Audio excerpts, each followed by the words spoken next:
Good morning. It is Tuesday, the 24th of March. I'm Maeve McMahon, and you're watching Europe Today, your daily dose of European news and analysis, live here on Euronews.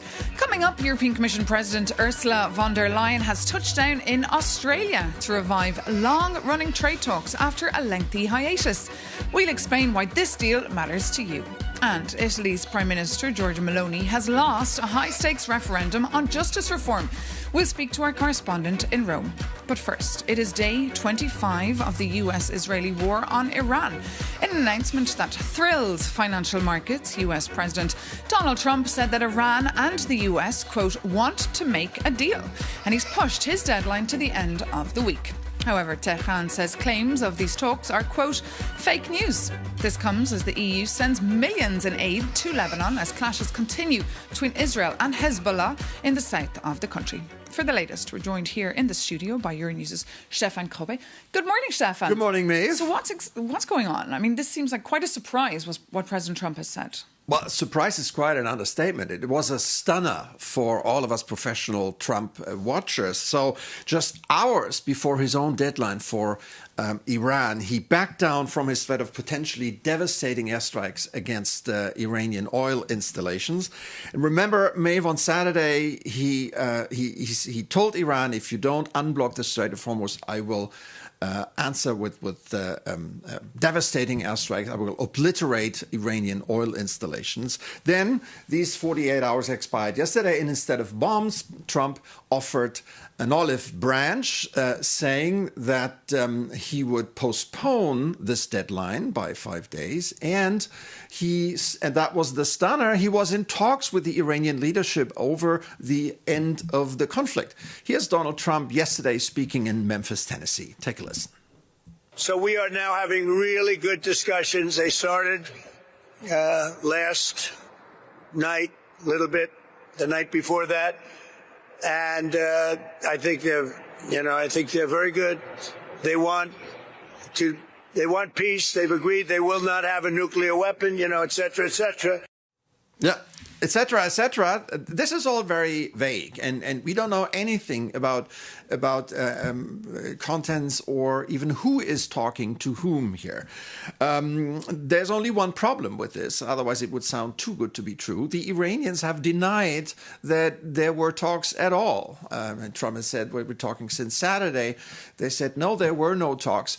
So what do we make out of this? Now, we know there were at least some contacts through intermediaries, countries like Turkey, Egypt, Oman, and Pakistan, and even the British government, Keir Starmer, yesterday, confirming these talks. He said, we were aware of these talks.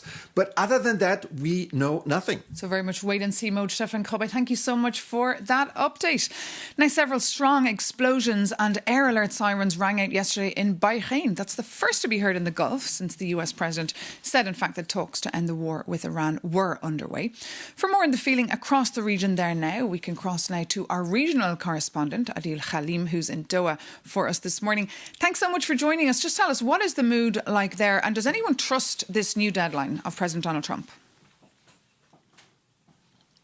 Maeve, here in Doha and across the Gulf, people are holding their collective breath this morning. And that's because the 48-hour ultimatum issued by U.S. President Donald Trump to potentially strike Iran's power infrastructure has come and gone. And for now, the worst case scenario seems to be avoided. And honestly, there's quite a bit of relief being felt here. People know just how potentially catastrophic this could have been with repercussions in Iran and felt here in the Gulf. Still, our Euronews colleagues in Dubai heard jets being flown overhead all night. Power lines were hit in Kuwait. Shelter-in-place sirens were sounded in Bahrain, and Saudi Arabia's defense ministry says it intercepted 19 drones overnight. Also, Iranian media reported strikes on 2 energy facilities after the pause was called. So while people are cautiously optimistic, there's clearly deep uncertainty about what comes next. Here in the Gulf, everything is so closely tied to energy and water. So when there's talk of hitting Iran's power infrastructure and Tehran's possible retaliation, people here start to think about real-life consequences, about electricity, desalination, and just daily life. So while there are 2 very different stories coming out of Tehran and Washington this morning, behind the scenes, there are signs towards diplomacy. Countries like Turkey and Egypt are believed to be quietly passing messages back and forth. So right now, Maeve, the mood is cautious. Relief? Absolutely. But still a tremendous amount of uncertainty. People here aren't just assuming that things are over, just thankful that it hasn't gotten worse yet. OK, Adil Halim, thank you so much for that live update there from Doha. Now, during their EU summit last week right here in Brussels, European leaders were clear that this was not their war. In a statement, they called for, quote, de-escalation, maximum restraint, the protection of civilians and full respect of international law by all parties. Euronews' EU editor Maria Tadeo had the chance to get the view from Israel on this by speaking to the former Israeli Prime Minister, Naftali Bennett. She asked him how he qualified this reaction from European leaders. You know, it's a bit cowardly. We are fighting their war. I'll tell you why. Iran shot 2 missiles to Diego Garcia, which is almost 4,000 kilometers from Iran. That's a range that reaches Brussels, that reaches Madrid, that reaches Paris. And we, in fact, had we not acted, all of Europe would be under a terrible nuclear ballistic missile menace. So we're fighting your war, and we expect not to be, criticized in and on, but we expect your backing. That would be the decent thing to do. But we get it. We have to do the hard job. We're used to it, and we'll do what's right. But let me pick up on that point. So at this point, you'd say the reaction from the Europeans is that they are cowards. Many, not everyone. Some European countries have stepped up to the plate, but many others. Like who? I'm not going to name names. I think you know exactly who. I think any European leader who sort of says, this isn't our problem. So when will it become your problem? When they have a nuclear weapon? When the missile is on its way to Madrid? When it hits Madrid or Barcelona? Is that when you're going to wake up? So we're doing the fighting. We didn't ask you for any help, nothing. All we're doing is fighting against this horrible radical Islamist menace. We're reducing and hopefully eliminating this threat. And instead of thanking us, you're criticizing us. I mean, what's the deal there? Well, since you mentioned Madrid, of course, there's other governments led by the Spanish government that say this war is entirely illegal and, by the way, has destroyed any sort of diplomacy in the Middle East. Is that fair criticism? No, it's just foolish criticism. Spain's leadership has been just abhorrent, I have to say. Incredibly disappointing. Because here's how it works. If you allow a threat to grow and grow, at some point it becomes so big that you can't manage the threat anymore. Like North Korea, where the world did not act, and now no one can take care and eliminate those nuclear weapons. Like Hitler, who became so big and everyone wanted to avoid war until it was too late. So this time we acted on time. But what about when a U.S. top official resigns because he says there was no imminent threat to the U.S.? Regarding that guy who quit, well, he's a schmuck. I don't care about him. He's irrelevant. He's going to go down in the dustbin of history. We're fighting the most just war ever, and we should be getting your backing and not your criticism. We've seen the president of the U.S. now seems to want to make a deal. He suggests it's 5 days still of talks, and he says the Iranians wants to make a deal. The U.S. also wants to make a deal. What about Israel? Is a deal a good thing for Israel at this point? It depends. We have objectives. Our objective is to totally dismantle the nuclear program and ensure they never achieve a nuclear weapon. Same with the ballistic missiles, and same with dismantling the terror proxies. So we have to see what the deal is. If it achieves those goals, that's wonderful. Okay, and this is my final question, however, and it is the question at this point. What happens if the U.S. decides this war is over for us? We leave now. Goals have been met, but Israel considers no. Those 3 key goals have not been met. Will you go on fighting alone without the support of the U.S.? We're going to have to take a look at the actual results if this indeed turns into a full-blown agreement, and then we'll make our decisions. Based on those points, and what are those points? Are you working in tandem with the U.S.? That is really the question, because it seems from the outside, Israel believes this is not going to get done in a week. The U.S. is now talking about a 5-day until Friday. That's a big gap in the timeline. Yeah, we'll have to see. Our objectives are to dismantle the nuclear and ballistic programs, dismantle the global terror proxy network. Maria Deo there speaking to Naftali Bennett, the former ultra-nationalist Prime Minister of Israel and businessman. You can catch the full interview on euronews.com. But now moving on, the EU Commission President is down under this week. She's just clinched a trade deal with Australia amid conflict and instability in the Middle East and trade tensions with the US and China. Jakob Yanis reports. It's an over 20-hour flight to Sydney, but the price at the end might just be worth it. European Commission President is in Australia right now, trying to push a long-delayed free trade deal across the finish line. With US tariffs rising and trade tensions heating up with China, both Brussels and Canberra urgently need reliable partners. Because trade is not just economics, it is power. And that's quite interesting, so let's take a look. The economic ties are already massive. The EU is currently Australia's third largest trading partner, exporting almost 28 billion euros more in goods than in imports. And for the EU, Australia ranks just 20th. But this deal is not about selling more machinery. It is about securing the green transition, a goal that the current war in Iran has turned into a matter of sheer energy security. Australia is the world's third largest producer of rare earths, and Brussels wants to remove trade barriers to critical raw materials like lithium and cobalt to limit its reliance on China. But the big sticking point is agriculture. Fearing a repeat of the Mercosur farmer protests, Brussels is putting a hard ceiling on Australian meat imports, demanding strict quotas and full protection for European food names. But hey, there's also a bigger picture. Brussels is on a roll, sealing recent pacts with Mercosur, India, Mexico, Switzerland and Indonesia to become the ultimate reliable partner. And according to von der Leyen, the message is clear. The world wants to trade with Europe. And if you're thinking that there is somebody missing in this beautiful picture, it is the United States, which happens to be the EU's biggest trading partner.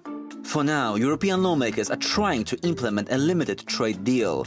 But between Donald Trump's 15% tariffs and recent US Supreme Court chaos, progress is slow. And one would say that the biggest obstacle to an EU-US trade deal seems to be the US itself. Jakob Yanis there. And in fact, this Thursday, the European Parliament will be voting on that EU-US trade deal that would impose 15% tariffs on EU goods. The EU also agreed to buy almost 650 billion euro of US energy exports until 2028.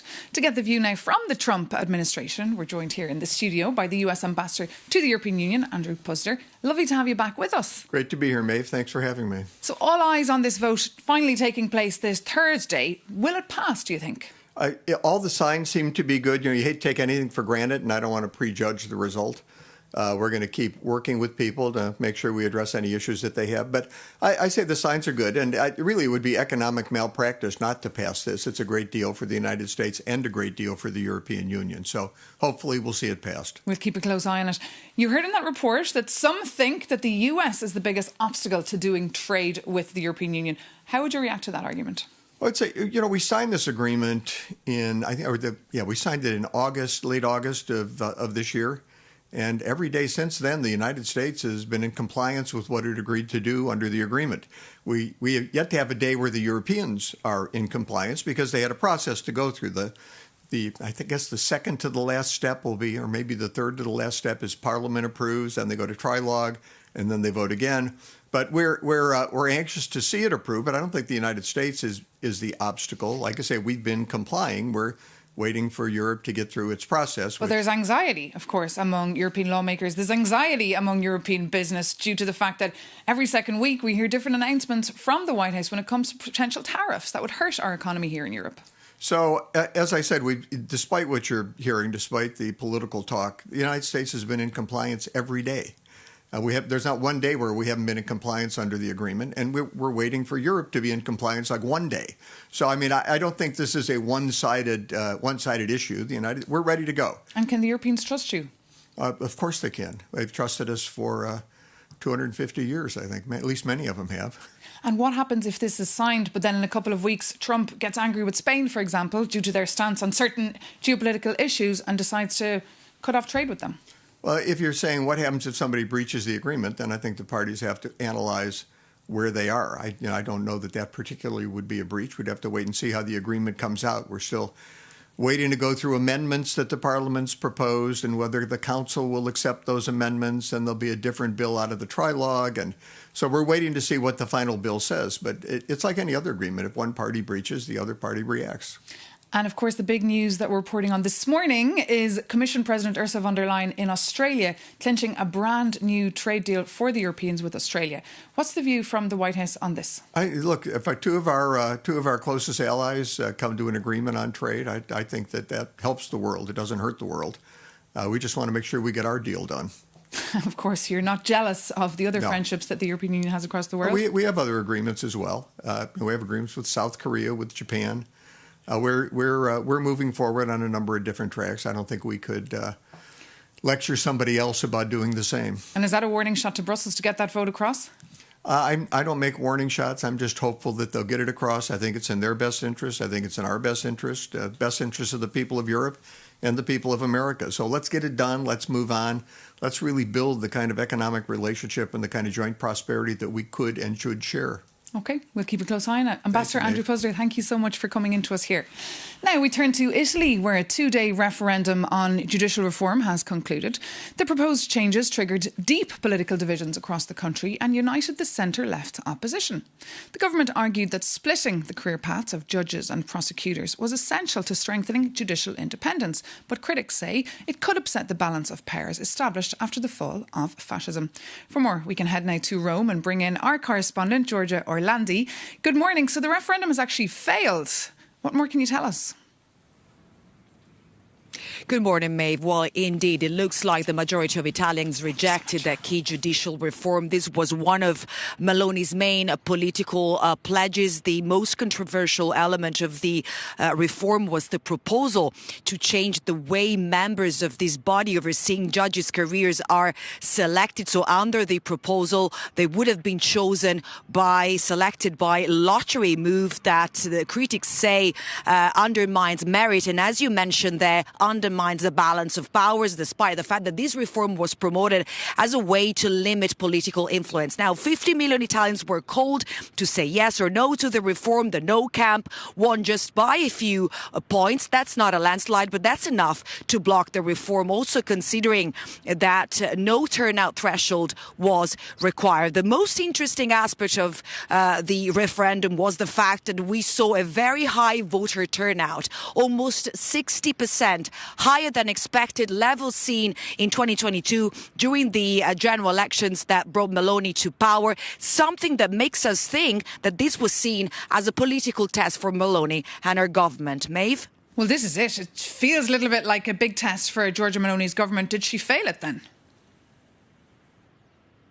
Well, indeed, Maeve, she had already ruled out resigning over the result. She wanted to avoid the path taken by former Prime Minister Matteo Renzi, who resigned after losing that constitutional referendum in 2016. Reacting to the outcome, she said that, of course, she respects the decisions taken by Italian voters, but that she also says she's determined to continue, now hinting to the fact that she doesn't see this as a major political defeat. But it's clear, as analysts say, that this outcome has made her more vulnerable. So the next few months will be challenging, given that the next general elections will take place in 2027. The referendum took place at a challenging time. Meloni has faced criticism over her handling of the war in the Middle East, especially when it comes to this very close relationship with Donald Trump that critics say, quote,